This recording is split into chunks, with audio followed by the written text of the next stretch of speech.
सबसे पहली बात तो रशियन कॉम्प्लेक्स अभी है, लेकिन अभी यहाँ एक भी रशियन नहीं रहते। रशियन कॉम्प्लेक्स जो है वो भिलाई लोगों की अस्मिता से जुड़ा हुआ मामला है। इसको इस तरीके से आप बदनाम नहीं कर सकते, है ना। अब वो हो सकता है वो बिलियन और मिलियन लोगों में भिलाई के लोग कम होंगे, तो ये करीब करीब अभी मतलब रिसेंट बोलना चाहिए, कोरोना के पहले तक के रशियंस यहाँ पे थे। तो रशियंस बच्चे यहाँ पे रहते थे। मतलब एक दौर ऐसा था कि मैं खुद अपना बचपन में बताऊँ तो हम लोग अगर यहाँ से गुजरते थे तो बहुत से रशियंस बच्चे यहाँ खेलते हुए दिखते थे। कोई बच्चा वो नेट लेके तितली पकड़ रहा है, कोई खेल रहे हैं, दौड़ रहे हैं। तो ऐसा अपने भिलाई के लोगों के सेंटीमेंट के साथ मत खेलो आप, है ना। जब आपको नहीं मालूम है रशियन कौन थे, क्या थे, कैसे उन लोगों ने, आपकी जानकारी के लिए बता दूं, जब ज़रूरत पड़ी तो रशियन यहाँ पे कारखाने से घर भी नहीं आए, है ना। कारखाने में ही रहे। हाँ, कारखाने में ही रहे। कई रशियन की डेथ भी हुई। देश कब बना होगा भैया, मतलब अगर बात करें तो इतिहास पे थोड़ा जा।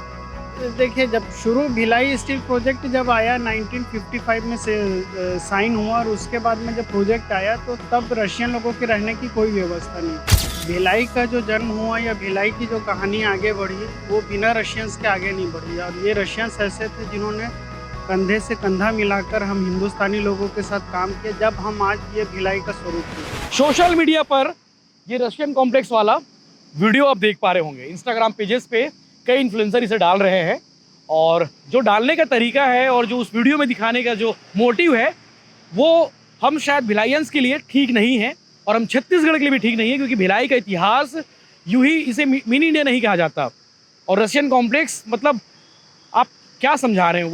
उन इन्फ्लुएंसर को बोलना चाहूँगा कि आप उस वीडियो के माध्यम से आप क्या समझा रहे हैं। अलग अलग इंस्टाग्राम पेजेस पे वो वीडियो डाले जा रहे हैं, वो मिलियन व्यूज़ आ रहे हैं, और उस पर जो कमेंट्स आ रहे हैं वो तो और ज़्यादा भद्दा है। मतलब उसमें ये बताया जा रहा है कि अंदर ऐशो आराम की चीज़ें हैं, रशियन कॉम्प्लेक्स अंदर रशियन रहती हैं, यही कहना चाह रहे हैं उस वीडियो में, शायद जहाँ तक मैं समझ पा रहा हूँ। बात करेंगे इस वीडियो पे, आज बात करेंगे कि आखिर रशियन कॉम्प्लेक्स है क्या, भिलाई का ये इतिहास है, रशियन कॉम्प्लेक्स का इतिहास क्या है, और ये रशियन कॉम्प्लेक्स क्या चीज़ है।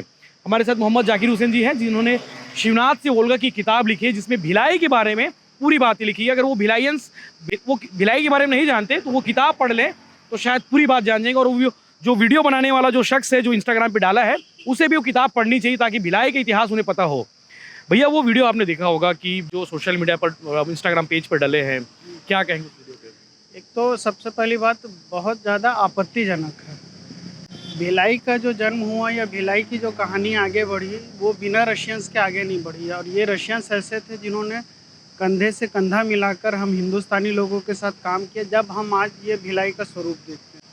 अब वो रशियन जहाँ रहते थे उनकी जगह को जिस तरीके से वो इंस्टा में वीडियो वगैरह में किया जा रहा है, वो घोर आपत्तिजनक चीज़ है। और ये दिखाया जा रहा है कि वो ऐशो आराम की चीज़ें हैं, अंदर में रशियंस रहती हैं, वो ये लोग जानते ही नहीं है ना। अभी सबसे पहली बात तो रशियन कॉम्प्लेक्स अभी है, लेकिन अभी यहाँ एक भी रशियन नहीं रहते। और जब रहते भी थे तो वो आप बिल्कुल दिमाग से निकाल दीजिए कि कोई रशियन यहाँ पे ऐशो आराम करने के लिए आए थे। आपकी जानकारी के लिए बता दूं, जब ज़रूरत पड़ी तो रशियन यहाँ पे कारखाने से घर भी नहीं आए हैं, है ना। कारखाने में ही रहे। हाँ, कारखाने में ही रहे। कई रशियन की डेथ भी हुई है। मतलब ये बता रहा, नहीं आए का मतलब कि कारखाना गए, वहाँ पे हादसा हुआ, नहीं लौटे। तो रशियन लोगों ने भी अपना खून पसीना इस भिलाई स्टील प्लांट को दिया है, इसलिए यहाँ पे इसको कोई ऐशो आराम बोलना ये सब बहुत मतलब आपत्तिजनक तो है ही। अब वो किस मानसिकता के तहत उन लोगों ने किया है, ये उसके जवाबदार वही लोग हैं। ये कॉम्प्लेक्स कब बना होगा भैया, मतलब अगर बात करें तो इतिहास पे थोड़ा जाते हैं। देखिए, जब शुरू भिलाई स्टील प्रोजेक्ट जब आया 1955 में से साइन हुआ, और उसके बाद में जब प्रोजेक्ट आया तो तब रशियन लोगों के रहने की कोई व्यवस्था नहीं थी, और ना हिंदुस्तानी लोगों के रहने की कोई व्यवस्था थी। उस टाइम में बहुत सारे गांव थे यहाँ पे, और वो गांव सब खाली हो रहे थे। तो तत्कालिक व्यवस्था के तौर पे भिलाई का दुर्ग का सर्किट हाउस था, वो भी एक झोपड़ी थी। तो साइंस कॉलेज के बगल में जो है, हाँ, जो अभी जो सर्किट हाउस है वहाँ आप पीछे देखेंगे एक झोपड़ी आज भी दिखती है। उस झोपड़ी में 2 कमरे थे। मतलब वो अंग्रेज़ों के ज़माने का सर्किट हाउस है, तो उसमें 2 कमरे थे। तो एक कमरे में भिलाई स्टील प्रोजेक्ट के जो जनरल मैनेजर है वो रहते थे, और दूसरे कमरे में रशियन उनके काउंटर पार्ट जो रशियन चीफ इंजीनियर। बाकी सारे रशियन जो है वो तंबू में रहते थे। हिंदुस्तानी भी पूरे, मतलब अब तो बाद में साइंस कॉलेज बना और सारी चीज़ें, पहले पूरा मैदान था तो वहाँ पूरे तंबू लगाए गए थे। और उसके बाद में आप देखेंगे सर्किट हाउस के ठीक सामने आजकल उसको सॉरी क्या बोलते हैं, BIT, Bhilai institute of technology है। तो भिलाई इंस्टीट्यूट ऑफ टेक्नोलॉजी जो है ये तो 85-86 में आया, उसके पहले वो भिलाई हाउस कहलाता था। तो 1956 में भिलाई हाउस बना, बिल्कुल युद्ध स्तर पर बनाया गया भिलाई हाउस। हाँ, बहुत तेज़ी से, और अपने जितने हिंदुस्तानी और रशियन जितने इंजीनियर थे उनके रहने की व्यवस्था की गई। तो ये 1 मिलियन टन स्टेज का कारखाना था। 1 मिलियन टन माने 10 लाख टन हॉट मेटल बनाने का मतलब प्रोजेक्ट था पहला। तो उसमें जो है भिलाई हाउस में रहते थे, लेकिन धीरे धीरे हमारे मतलब देश के अलग अलग हिस्सों से इंजीनियर आते गए, रशियंस भी आए, उनकी भी तादाद बढ़ी। तो एक समय आया कि भिलाई हाउस भी थोड़ा छोटा लगने लगा। तब तक के भिलाई होटल बन चुका था, जिसको आज भिलाई निवास बोलते हैं। तो भिलाई होटल या भिलाई निवास जो भी कहें, वहाँ पे भी रशियंस के रहने की व्यवस्था की गई। इसके अलावा सेक्टर 1, सेक्टर 2, सेक्टर 10, सेक्टर 9, यहाँ पे भी कुछ स्ट्रीट जो है वो रशियंस के लिए रिज़र्व की गई, और वो उनके क्वार्टर वो उसी शैली में बनाए गए, वेस्टर्न स्टाइल में, कि रशियन लोग यहाँ पे रह सके। तो इसके बाद में 2.5 मिलियन टन स्टेज आया भिलाई स्टील प्लांट का, माने 25 लाख टन हॉट मेटल बनाने का विस्तारीकरण आया। तो उसमें भी कुछ रशियंस बढ़े। तो तब तक कि ये ऐसा चलता था। ये हम यहाँ खड़े हैं, उस पर सेक्टर 6 है, और सेक्टर 6 में भी एक रशियन ब्लॉक हुआ करता था। आज जो मंगल भवन हम देखते हैं, जहाँ पंजाब नेशनल बैंक लगता है, उसके जस्ट पीछे में भी रशियन ब्लॉक थे। तो ऐसे रशियंस जो है अलग अलग रहते थे। अब सवाल ये हुआ कि कारखाना लगातार बढ़ेगा आगे। तो 1975 में भिलाई स्टील प्लांट का जो एक्सपांशन है उसका तीसरा दौर आया। तो 75 में कारखाने की प्रोडक्शन कैपेसिटी जो है वो 4 मिलियन टन करने के लिए काम चालू हुआ। 4 मिलियन टन माने 40 लाख टन हॉट मेटल हो गया। उसके बाद में प्लानिंग की गई कि रशियंस जो है नई प्लेट मिल आ रही है, बिल्कुल एक नई चीज़ है, और नई टेक्नोलॉजी कंटिन्यूस कास्टिंग की आ रही है, वो भी एक नई चीज़ है। तो इन सब के लिए रशियंस भी आएंगे। तो अब चूँकि क्या हुआ कि सेक्टर एरिया में जो रशियंस के मकान थे वो तो हिंदुस्तानी लोगों को अलाट होते गए। बाद में रशियन थोड़े से कम हुए, फिर कुछ बढ़े, तो उनको अस्थायी तौर पे या तो भिलाई हाउस में रोका जाता था या भिलाई होटल में रोका जाता था। तो एक परमानेंट व्यवस्था की बात हुई, क्योंकि प्रोजेक्ट थोड़ा सा लंबा चलना था, है ना। तो नई व्यवस्था की बात हुई, तो तब ये सेक्टर 7 में इस जगह पर नया रशियन कॉम्प्लेक्स बनाया गया। तो व्यवस्था ये की गई कि 1000 रशियन लोगों के रहने की। 1000 लोग रहते थे? हाँ, 1000 लोगों के रहने की। तो ये रशियन कॉम्प्लेक्स जो है ये सिर्फ मतलब एक आवासीय तो है, वो रहने का है, लेकिन उसके साथ साथ एक ऐसी व्यवस्था की गई कि रशियंस लोगों को मनोरंजन के लिए या अपना समय बिताने के लिए खाली समय पे कहीं भटकना ना पड़े। तो अभी तो वो चीज़ें नहीं हैं। जैसे यहाँ पे अंदर में पहले एक सिनेमा हॉल था, वो रशियंस लोगों के लिए रशियन फिल्में वहाँ दिखाई जाती थी। उनका अपना बास्केटबॉल कोर्ट था, और लाइब्रेरी थी, स्विमिंग पूल था, कैंटीन थी। तो ये सारी सुविधाएं, और सबसे बड़ी चीज़ कि रशियंस लोग अकेले नहीं आए थे, उनके साथ परिवार भी था। तो परिवार था तो बीवी थी, बच्चे थे। तो बच्चे कहाँ पढ़ेंगे, तो उनके लिए रशियंस स्कूल था यहाँ पे, अभी भी वो बिल्डिंग है कैंपस में। हाँ, कैंपस में है। वहाँ पे अभी बीएसपी का शिक्षा विभाग का दफ्तर लगता है। वो पहले रशियंस बच्चों के लिए स्कूल था, और पूरे एसी सारे क्लासरूम थे रशियन बच्चों की क्लास। हाँ, मतलब ये 78-79 में ये बन गया था। तो तब से लेकर के 91 तक के यहाँ स्कूल भी लगा है। तो रशियंस बच्चे यहाँ पे रहते थे। मतलब एक दौर ऐसा था कि मैं खुद अपना बचपन में बताऊँ तो हम लोग अगर यहाँ से गुजरते थे तो बहुत से रशियंस बच्चे यहाँ खेलते हुए दिखते थे।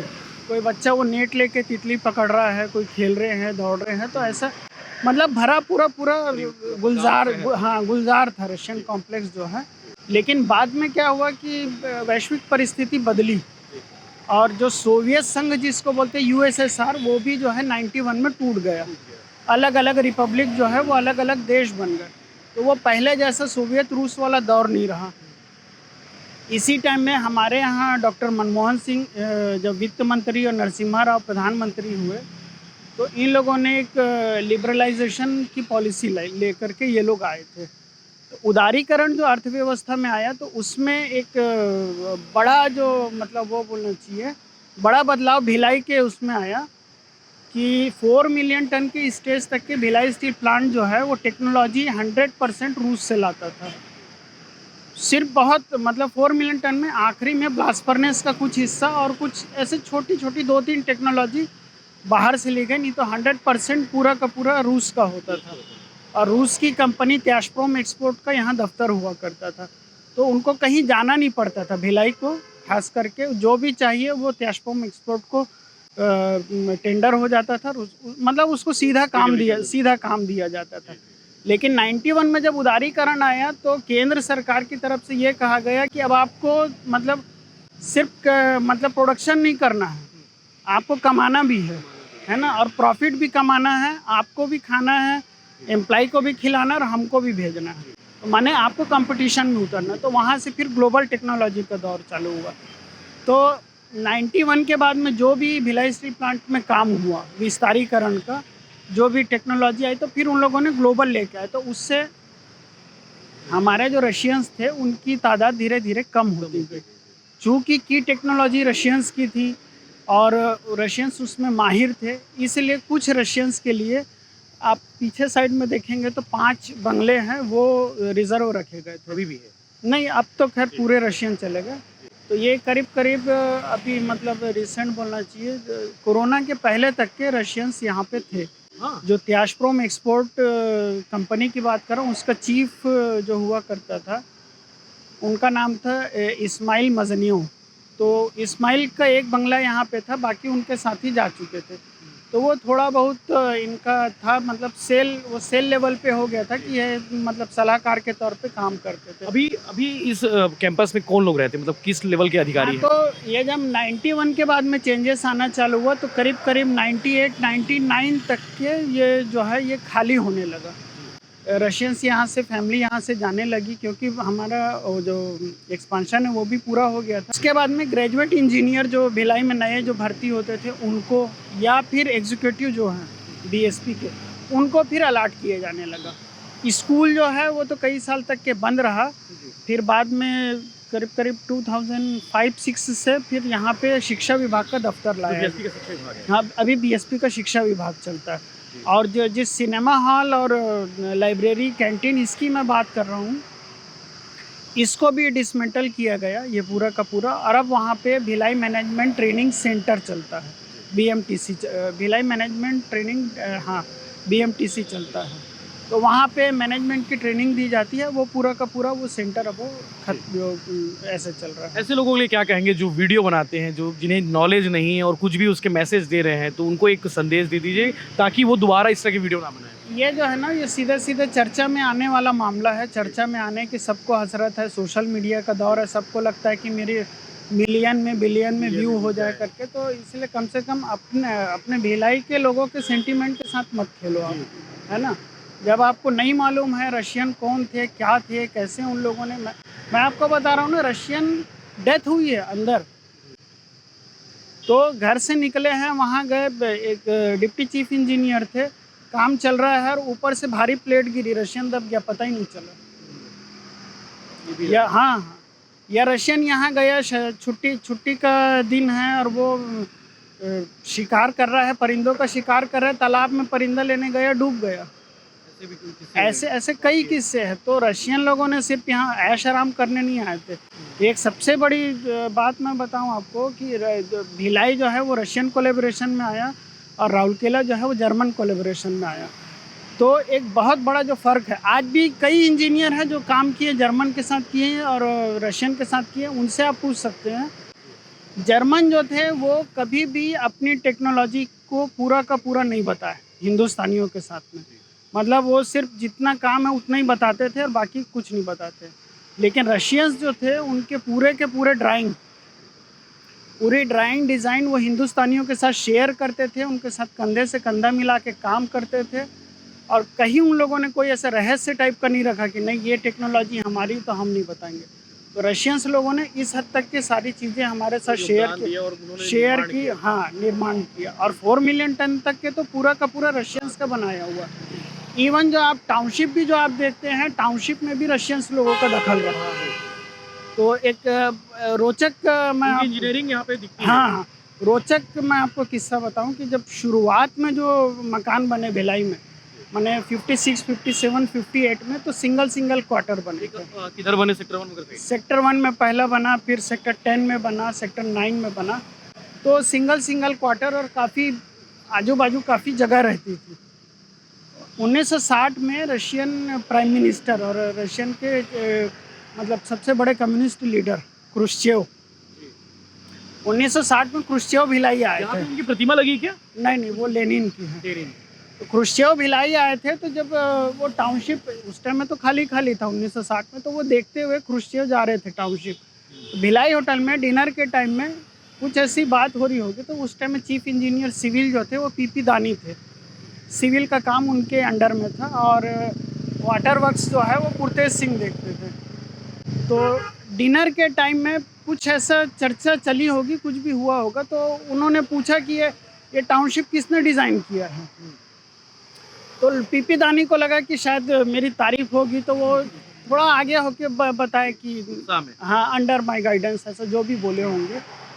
तो क्रुश्चेव बड़ा नाराज़ हुए, बोले कि आप लोगों ने ऐसे जो बनाया है, एक सिंगल यूनिट बनाया है, तो आप कितना फैलते जाएंगे, कितनी दूर तक के सिंगल बनाएंगे, आगे आपका कारखाना और बढ़ेगा। तो आपको तो हॉरिजॉन्टल बनाना है ना, ऐसा क्यों नहीं बनाते आपकी कम जगह में ज़्यादा लोग रहे, क्योंकि रूस कम्युनिस्ट एक देश था ना, वो ज़्यादा से ज़्यादा लोगों का भला सोचता था, जिसको सर्वहारा बोलते हैं। तो वहाँ पे क्रुश्चेव जब टोके, तो उसके बाद आप देखिए कि सेक्टर 6 में जो 2 मंजिला बिल्डिंग है, ये सब ये जो हाँ, ये सब 2 मंजिला बिल्डिंग उसके बाद में बनना चालू हुई। फिर लोगों को, भिलाई मैनेजमेंट को लगा कि हाँ सही बात है कि हमको वर्टिकल बनाना चाहिए करके। तो वो जो हॉरिजॉन्टल जो टाउनशिप फैल रहा था उसको फिर वो वर्टिकल किया गया।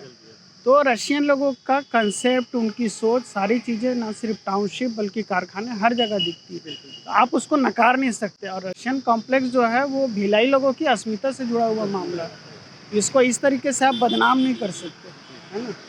अब वो हो सकता है वो बिलियन और मिलियन लोगों में भिलाई के लोग कम होंगे, इसलिए हाँ, जिनको लगता है कि मनोरंजन के लिए थोड़ी देर के लिए देख लो, वो लोग होंगे। बाकी ये गलत है और घोर आपत्तिजनक है, ऐसा नहीं होना चाहिए। थैंक यू जाकिर भैया, हरिभूमि के पत्रकार हैं और शिवनाथ से वोल्गा की किताब उन्होंने लिखी और भिलाई को लेकर बहुत सारा उनका योगदान रहता है। इतिहास के बारे में जानना हो तो भैया से संपर्क कर लो या फिर भैया की लिखी हुई चीज़ें पढ़ लो, तो आपको पता चल जाएगा। और उन लोगों के लिए उन्होंने साफ कहा कि भिलाई की अस्मिता से जुड़ा ये रशियन कॉम्प्लेक्स है, यूं ही नहीं उनका इतिहास रहा है।